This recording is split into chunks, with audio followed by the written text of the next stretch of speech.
we're back into Swamp Thing with issue 146. We just went over 145, so make sure to check out that video, and I'll leave a clicky thingy up here somewhere in the meantime. This issue is a little racy, so I'm going to try to be careful on what I reveal because they end up in Amsterdam, and oh boy, this is something else. So let's just dive into it. So right off the bat, as you can tell, Amsterdam, Holland.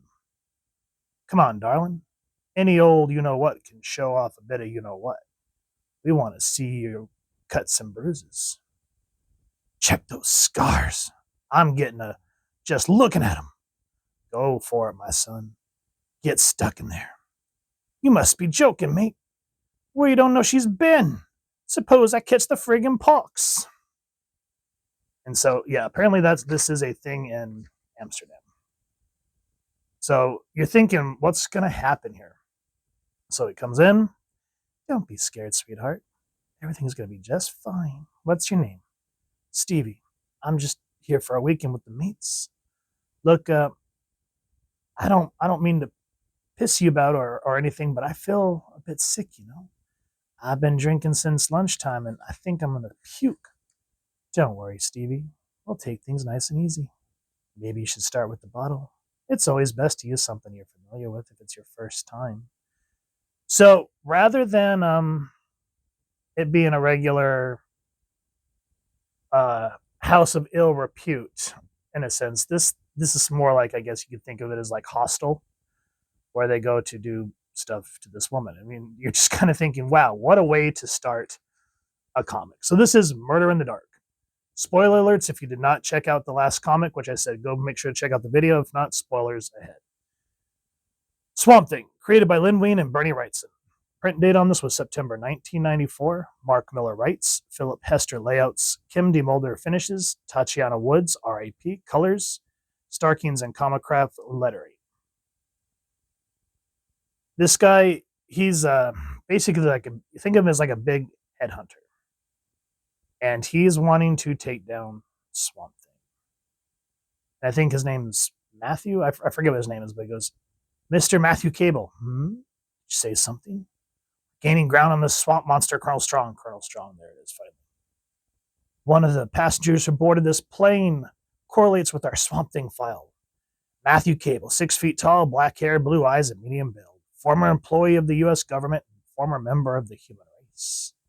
He died 5 years ago. The empaths believe the Swamp Thing has somehow assumed his identity. He's not going to look like much like this after the plane crash, Major North. I think I can wipe my ass with your big discovery. So essentially, he's like he's what do you call it? He's driven, but he's a little crazy because he talks about how he first met Swamp Thing when he was a boy, tripping on some mushrooms or something, and he believed that Swamp Thing wanted to kill him. So he dedicated his life to killing monsters. And as we saw in 145, basically he has all these monsters on their head, and apparently on his wall. And apparently they're characters that people know. And if you all know, let me know in the comments either in this video or in the previous issue. So again, the whole reason that Alec is here, he goes, Linda Holland. Shit, my head. Feels like the wounds haven't healed yet.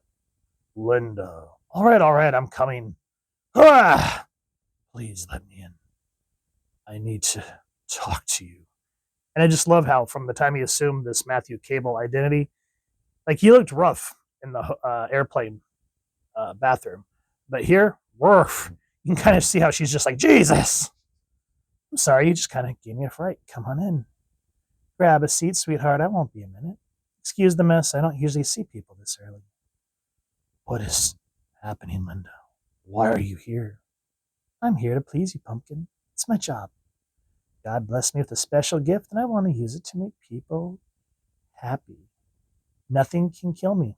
I don't know why. I get murdered 5 times a night in this room, but I always wake up feeling fine.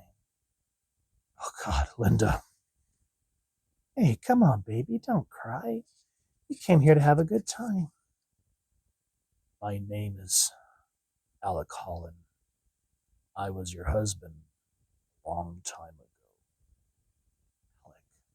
You can't be, Alec. That's impossible. Alec died in a fire nearly 20 years ago. My essence survived, Linda. Everything I was is wrapped up in this human form. You're wrong, buddy. Alec burned to death in a car accident. He died with the white-haired waitress he left me for. Oh, God, Linda, it's you who died. I don't understand how you can be here. I already told you, Pumpkin. Nothing can kill me. You can try for 50 krona. I'll just get back up again. Just tell me what you want to do, Pumpkin. I'm easy. I'm here to make you happy. Yes, Linda. Would like one final kiss. Goodbye. I pray to God you're in heaven. I hope I'm just losing my mind. And that's hard because I don't think. Now, granted, I haven't read a lot of Swamp Thing comics, but I think this is the first time they've used his wife against him. And it's hard because, that was the whole reason, one of the big reasons he came back. And so just seeing this and her not knowing anything about him and accusing him of infidelity, it's really heartbreaking. And as he leaves, we then get a cacophony of just madness. And this reminds me of something like you'd see in like 40s, 50s noir, where someone's like walking down a black, like the way that it's filmed is like they're walking down a black room and then they superimpose like all the late night stuff going on, girls, girls, girls. My reasoning has been clouded by panic and fear. I should have realized that this predicament is merely a hallucination. I am the swamp god, at peace in the bayou. Linda Holland is dead. I spent what little money I had left on any narcotics I could buy. It is essential that I escape this reality. Don't ignore me, man. I've only gone down to the knuckle. I still know a few tricks. Yeah. You don't look so good. Dear God, what are you? What are you talking about, man? I'm a tourist just like you. Please go away. And yeah, the rest of it's just like something you would watch in some 1980s, I don't know, like Hellraiser or something, because people are just going and watching all these sick fetishes. The movie begins and a hush falls across the hall. The soundtrack crackles, barely audible, in a language I do not recognize. The audience is becoming aroused all around me. Belts are unfastened and I hear a sigh as beer guts are released. The person sitting next to me is, you know what? Cold fingers brush the back of my neck and I feel a hand on my thigh. I don't want to be here. Make it stop. Make it stop. And then with that, we finally come to understand what Linda Holland is. And I don't want to get too much into it, but remember when we talked in 145 how even though he's going to Amsterdam to find out who this Linda Holland is, we Didman gives him a warning saying that the Parliament or trees are after him. And so this mysterious man that we've seen essentially uses his wife. In a way, go read the book, but it is really heartbreaking. And as the book comes to an end, the headhunter finally comes face to face with his nightmare.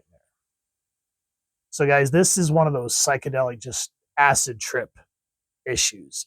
And this is why I miss old school Vertigo, because they would use shock value, but it wasn't just like shock value for the shock of shock value. So for like example, Batman Damn, it was entertaining enough, but the whole thing was like, oh, Batman really killed the Joker and we get to see the Batwing. There wasn't a whole lot there after that. This, as racy as it is, we see Swamp Thing literally losing his mind in a town that has lost its mind. And in the two juxtapositions there, you can just feel everything swirling and spiraling out of control. When you sit down and read it in one reading, you feel the impact. I can't explain it as well in front of a camera. This is one of those ones that you definitely, if you're interested, support your local comic shop or wherever it is like to get your action figures and comics and pick up this series. And if you've enjoyed this review, really would appreciate if you take a moment to like, share, and subscribe. Helps the channel more than you could possibly know. And if you don't mind hitting that fancy little green bell next to subscribe, That way, as I continue to upload content, you guys get notified. Come to the channel, and I love talking with y'all and hearing your thoughts and feedback down in the comments or the socials, which I'll make sure the links down in the description. And if you enjoy what I do and you'd like to support the channel, I've left the PayPal link in the description. And if not, I still appreciate you watching this video. So either way, thank you so much for stopping by. Hope y'all continue to have an absolutely amazing day reading, and happy hunting, everyone.